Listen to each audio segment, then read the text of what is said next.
Chapter 1. Layla. The sidewalk outside Cross Tower was slick with half-melted snow, little rivers of slush winding around my boots. The winter wind slid straight through my coat and bit at my ankles, sharp enough to sting.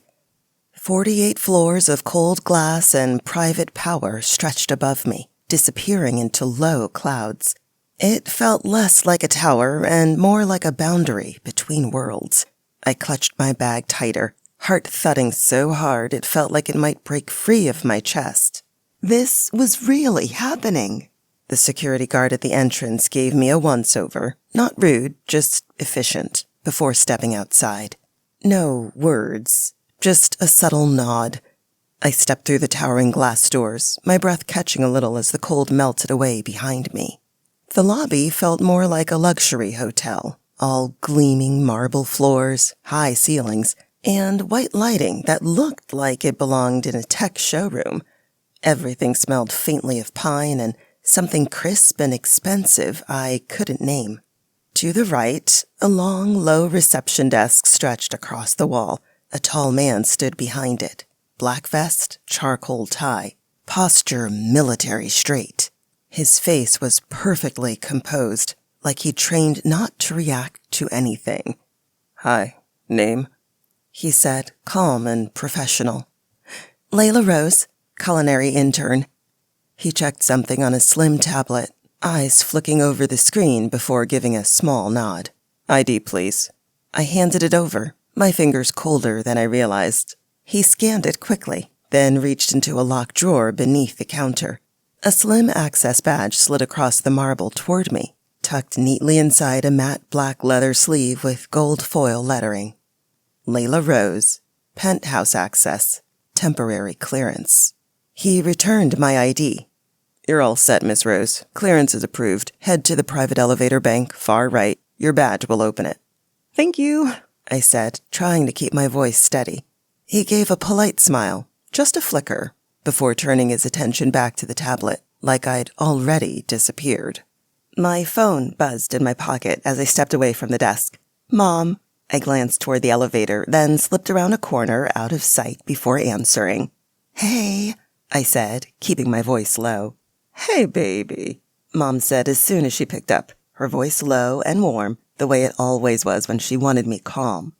"Just checking in before you head in." "I've still got a few minutes," I said, glancing at the time. "You sleep okay?" "As well as anyone does the night before stepping into a billionaire's private kitchen." That earned a soft laugh. She chuckled. "Did you eat anything?" "Coffee." "Layla Rose." Her tone shifted just enough to let me know coffee did not count.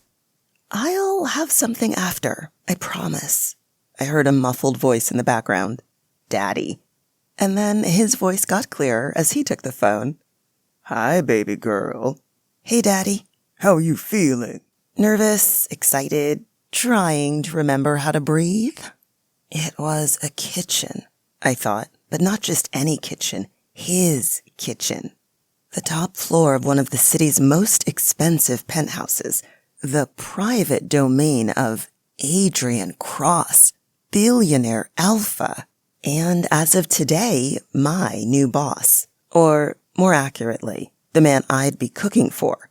It was a 6-week placement offered to only 3 students each year from the Starling City Institute of Culinary Arts. Usually that meant 5-star hotel restaurants or upscale tasting menus downtown, but my paperwork had landed somewhere different. Someone had requested a student with strong instincts, discretion, a refined palate for subtle flavors. Whatever that meant, it had been enough to get me here. The package had come by courier, heavy cream envelope, cross-global seal and real gold foil. My name printed like it belonged there. Inside, an NDA and one simple message. All questions will be answered on site. Do not arrive late. So I didn't. "You've got this," he said softly, pulling me out of my thoughts. "You worked for this. You earned every bit of it." "I know," And don't forget, you belong in that room. Don't shrink just because the ceilings are tall. That hit me right in the chest. I swallowed. I won't. Mama's voice came back, softer this time. You deserve this, baby girl.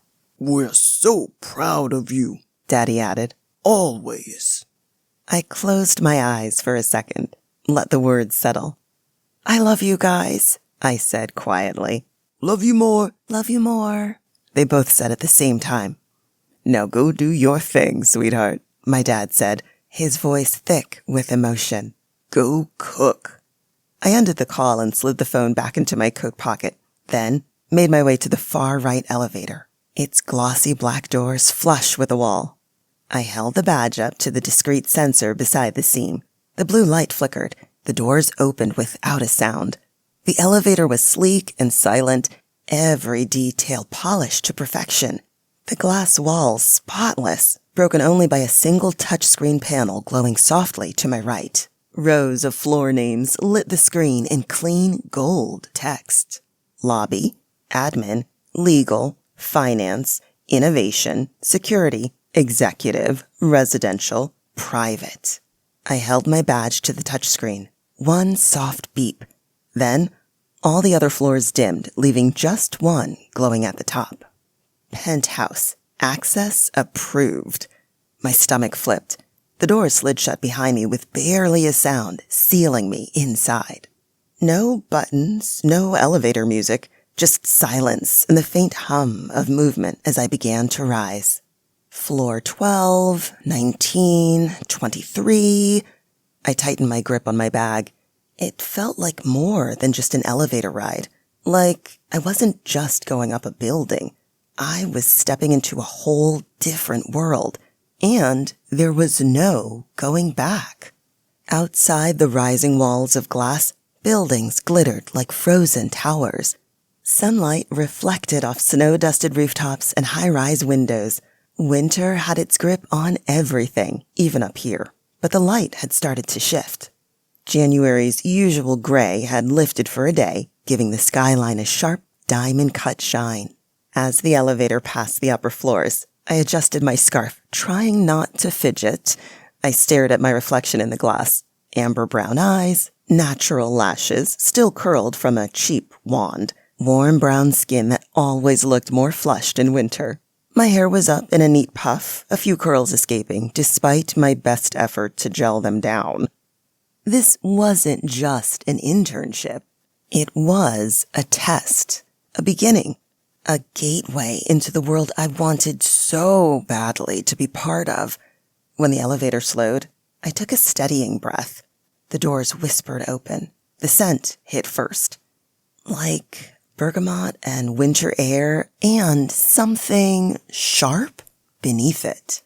It wasn't strong, not invasive, but it caught. I stiffened automatically. Something in me stirred, low and quiet, but there. The kind of instinct that made omegas pause. I stepped into a hallway so polished it might have been untouched by human hands. Pale marble stretched from wall to wall, interrupted only by clean glass panels offering a breathtaking view of the skyline. A faint clatter of metal echoed from somewhere down the hall, rhythmic and sharp, unmistakably kitchen. I moved carefully, trying to absorb the space without looking like I was gawking. My boots made the softest clicks on the tile as I reached the threshold. Inside, I saw movement. Stainless steel, warm lights, real work. Chef Mateo stood at the center of the room like he'd been carved from stone. He was tall, broad-shouldered, with warm olive skin and dark, close-cropped hair just beginning to silver at the temples. His arms were crossed, eyes hard. His presence was immediate, sharp-edged, and still, like the air before a storm.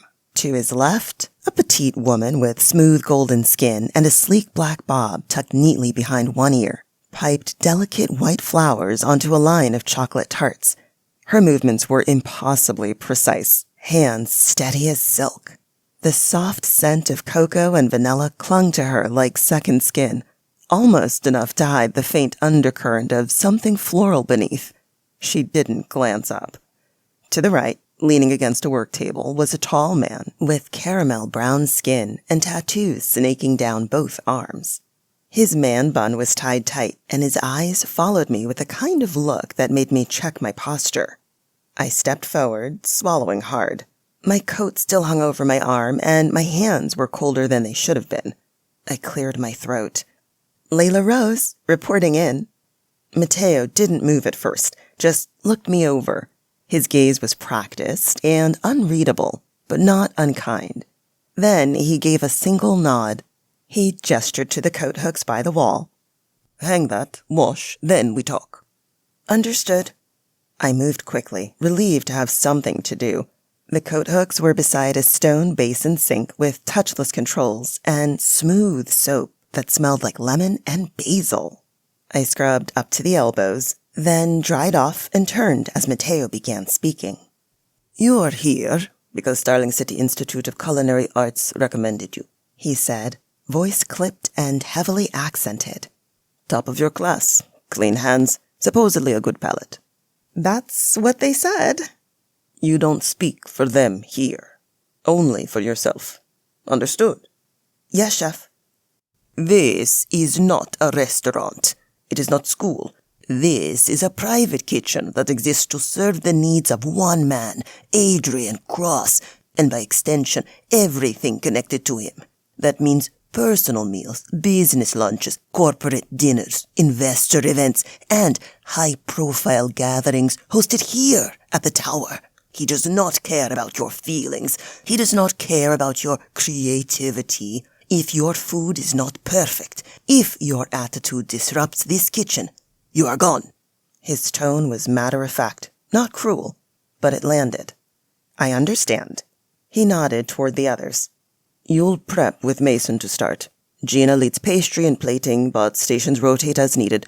You go where I assign you. You report to me, not to each other. Yes, chef. Yes, chef, I said, spine straight. He stepped past me toward the walk-in, then paused. Today, your skills are getting tested. So, impress me. Show them what you can do. My mouth went dry. I gave a small nod. Yes, chef.